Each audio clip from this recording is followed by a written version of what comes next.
Hi, everybody. Today I'd like to take a look at one of my favorite light games to play. It's a card game called Ogallala, published by Amigo in 2002. This is a re-implementation of an earlier title called Up the Creek, made by Waddingtons in 1975. There are a lot of important differences between the two versions of the game.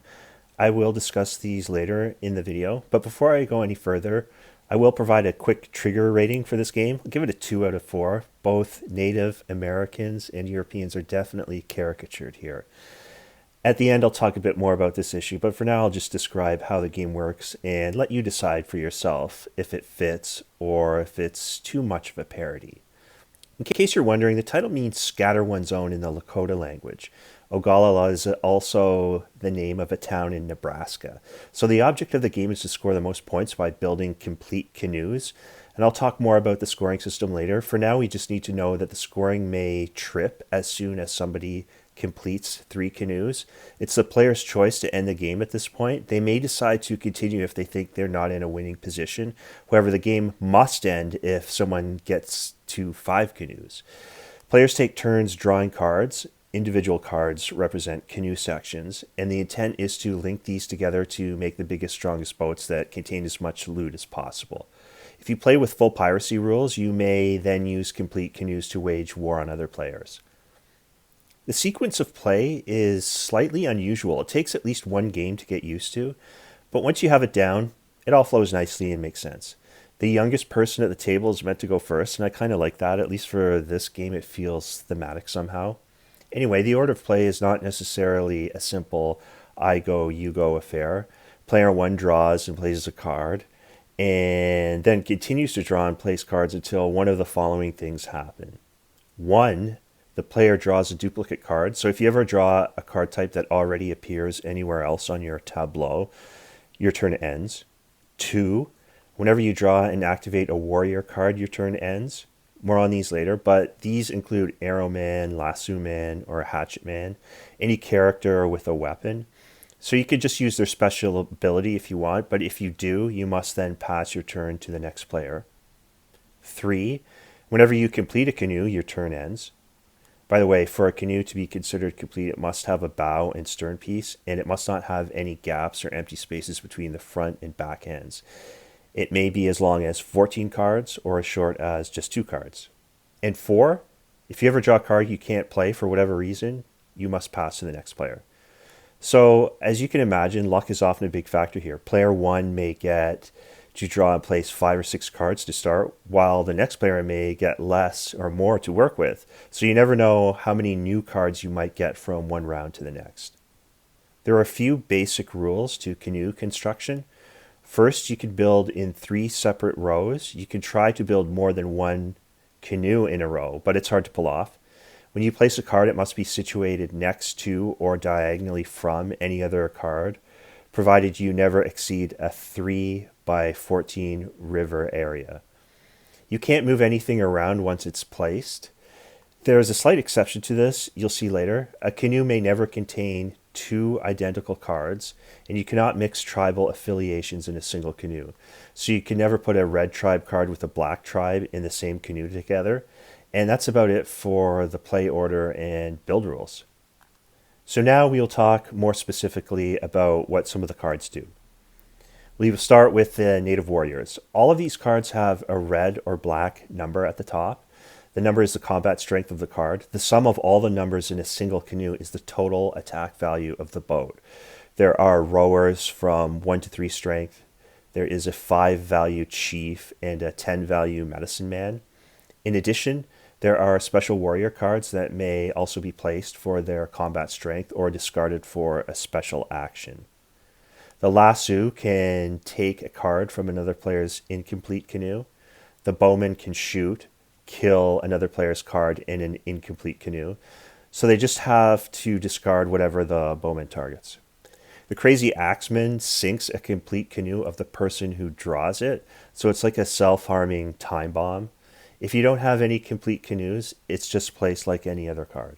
Another special card is the totem pole. Totem pole prevents a canoe, complete or otherwise, from being attacked by another canoe. And we'll cover full warfare rules later. However, the totem pole may be captured with a lasso, but cannot be hit with a bowman. And that covers the action cards. Now for the loot cards. The lion's share of the points scored during the course of the game come from objects and items that are fought over. These loot cards are cargo, essentially. They have point values printed at the bottom. Many are single card trade goods, furs, tobacco, gunpowder. Other loot cards, however, are just single units of bigger 3-card vignette sets that depict European characters doing various amusing things. There's a lumberjack scene, a bear hunter scene, gold prospector, etc. In total, there are 6 different set collection opportunities in the game. When we get to the part of the review where I explain scoring, you will discover that the entire game largely revolves around fighting over these combinations of cards. They score much higher than anything else in the game. They essentially act as point multipliers. Nothing is more important. And because it is so hard to actually hold, capture, or naturally draw out a 3-card set in proper order, placement rules are relaxed with these cards to a certain extent. For example, if you draw and place a horse's bum in a canoe before you get the headpiece, you are allowed to adjust the order to make the picture make sense, as long as the cards are placed next to each other. Earlier editions of the game came with another set collection rule we also like to use with the Amigo game. Every vignette consists of a human character along with his 2-card prey. So we say if you were to draw the gold prospector, for example, while other players already have his gold bags, you would use the prospector's special free action to collect the gold from any other canoe. Likewise, the soldier would grab cannon parts, the buffalo hunter, buffalo parts. Conversely, if an opponent were to rope a hunter from your canoe, his prey would go with him. And that's an old Waddington's rule. So what happens when you have a complete canoe? Well, if you're playing full piracy rules, you get to launch attacks against other players with your finished boats. You may target finished or unfinished boats. You may only attack if the sum of your top numbers or total attack value is higher than the sum of what is being targeted. Also, the black tribe can't attack another black tribe. Likewise for red, only opposite colors may attack each other. And remember, no canoe may be attacked if it has a totem pole. If these restrictions do not factor into the equation, the attack will succeed. All the Indian cards in the defeated canoe get discarded or removed from play. The victor gets to plunder the rest. Any and or all loot cards may be placed on the attacker's play area wherever they may fit. We also play with another old Waddington's rule that says if a canoe has a medicine man in it, it may attack 2 separate canoes in one go. I should also mention that when you launch an attack, you don't draw any new cards at the start of the turn. So the only thing left to talk about as far as gameplay is concerned is the scoring. Players get 90 points for completing a 3-card vignette. 40 points if you just have a 2-card prey without a hunter. 20 points if you have a hunter with half a prey. Otherwise, regular loot cards are worth 10 points apiece. As far as Indian cards are concerned, they score 1 point each in completed canoes 2 to 7 cards long, 2 points each in completed canoes 8 to 14 cards long. They only score if they are in completed canoes. If not, they score 0 at the end of the game. And that's how you play the entire base game. It's no more complicated than that. So now I will talk a little bit about the different versions of the game and how it evolved over the years. So I had Waddington's edition as a kid. Back then it came in a medium-sized box. The box was bigger because originally it came with river section play mats, and these made a big difference in terms of ease of play, so much so that I went back and copied and laminated mine so I could use them today with the modern Amigo cards. I find it's just better if you have an actual background or landscape to play off. You also can relax some of the placement restrictions described in the Amigo rule set when you have actual pre-designated placement slots to work with. Waddington's also came with blank or empty canoe section cards. These just made the game more difficult. Amigo got rid of them. I brought them back. I uploaded these to the file section of BGG, so feel free to download them if you want to make your game a bit harder. I should also mention there were no tribal affiliations in the early versions of the game. That innovation came later.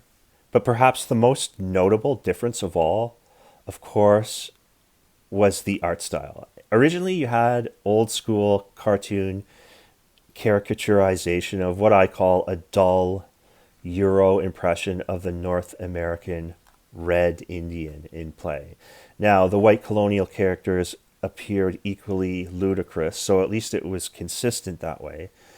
And notice how proper Europeans aren't in it. And I wonder how they may have appeared had they been. But anyway, it's up to the individual observer to decide whether or not this overall presentation is comical, farcical, or something closer to just plain old mockery. Is it mean spirited? And do the game rules factor into making such a determination? Well, I think that's up to you to decide.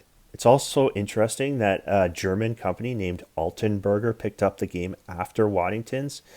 And when they redid the artwork, I mean, they made it way more detailed, but in the process, they may have done even more to aggravate concerns about insensitive stereotyping. So, when Amigo finally came out with their version in 2002, the first thought is, oh no, here we go again.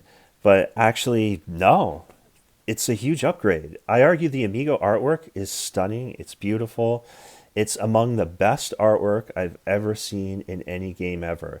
So I highly praise the game now based on how it looks. I really don't think it can be criticized anymore, at least not on any superficial level. So what about mods, variants, and/or rules adjustments? Yes, I came up with a few I can share with you. First, a different presentation of the rules might be helpful in this case. The Amigo version is a tiny box with an equally tiny rule booklet, and there are 5 or 6 different translations included within. So unless you don't mind thumbing and squinting your way through it to find the correct language section and the precise rule you need, I recommend writing out a customized full-size rule summary. The little book is high quality, but it is awkward to use. I also laminated the cards so they last forever. Ogallala is out there on the secondary market, but it's not always available everywhere at a fair price. So consider extra protection for the components, even if the cards are high quality. Also, as you can probably tell by now, I really like this game. I have a lot of fun playing it, so I decided to make some expansion cards to further flesh out the gaming experience. I uploaded these materials to the file section of BGG. To save time, I will only briefly introduce some of them here, but more detailed rules explanations will come with the card graphics online. I made a few more loot types. I add kettles and cast iron pots to the game. All Native Americans traded for iron tools and objects. That's what they wanted. There was an elastic demand for finished iron products in the real New World, so I thought, why not here? I made them relatively cheap. I added a marijuana plant just for fun. It's debatable whether or not it was used before the early 1900s in the New World. Some sources say no, some sources say yes, some sources say maybe, but if so, not in its modern form. Whatever, I made it a rare commodity in my game. Peyote may have been a better plant to depict here, but it's hard to render and draw because it just looks like a squashed green ball, like a really small round cactus or something. I just couldn't get it to look right, but I might try again sometime later. I added a couple of new characters. I added a Métis half Indian trader, so he can fit in either tribe's canoe, black or red, strength 1. I also made a black robe, Jesuit priests. They are bad news for the natives. They cancel out the power of the medicine man. I also came up with what I call the Lake Okanagan variant. And this scenario includes elements of monster folklore. So there's a Sasquatch card. It can scare away an entire boat except for the medicine man. And then there is a 5-card Ogopogo Spirit of the Lake set. It's not part of any canoe, although it does take up available space on your play area.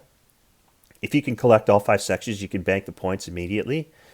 If you get the head section, you can collect the other body pieces from other players. If ever there is canoe combat in the same row as Ogopogo parts, the affected cards get shuffled back into the draw pile. It's shy after all. Maybe it resurfaces later in a calmer section of the water. I also found it interesting that natives don't actually use that word. To them, it's called Nahatik, something like that. Anyway, if I get some interest in this video, I will make more cards. I still have ideas for different content, perhaps a third faction of European traders, colonists, or soldiers, something like that. If you're interested in expansion pieces, I recommend picking and choosing, layer them in gradually, a few at a time, and just go with what you like and leave the rest. For my next video, I might demonstrate one playthrough with standard rules and then one playthrough with all the extras so you can get a better feel for the flow of two different versions of the game, one with expansions and one without. And lastly, I'll take a few moments to share some final thoughts. For me, Ogallala is number one in terms of total amount of fun I've had with any game. I'm not saying it's the best game I've ever played. I'm just saying it's the game I've had the most fun with over the years. I've played with my mom, people I work with, against identical twin sisters. That was fun. Other friends, almost everybody I've had an opportunity to game with. It's just pure silliness, and that's my favorite type of fun. Now, one person in every group, without fail, is bound to wave their finger and say, this isn't very politically correct. And to that, I say, why don't you give it a try? You might like it. The natives are the heroes in this game. How many times do you see that, honestly? I also don't want to overstate the pushback I've gotten over the years with this title. It's been restricted to people poo-pooing the idea of the game more than anything else with a quip or two, and that's it. Most people who try the game for the first time will say afterwards, all right, best 2 out of 3, and then that becomes best 3 out of 5, and you know how that goes. The one thing I do know for sure, though, is when the game is in progress and it's all laid out on the table, it's virtually impossible to walk past. Passersby will stop and say, what's that? It's a great attention grabber, that's for sure. And I just think it's great overall. Yes, it's a luck fest, different every time, with player 1 getting a blowout victory the first match and player 2 getting something similar the very next round.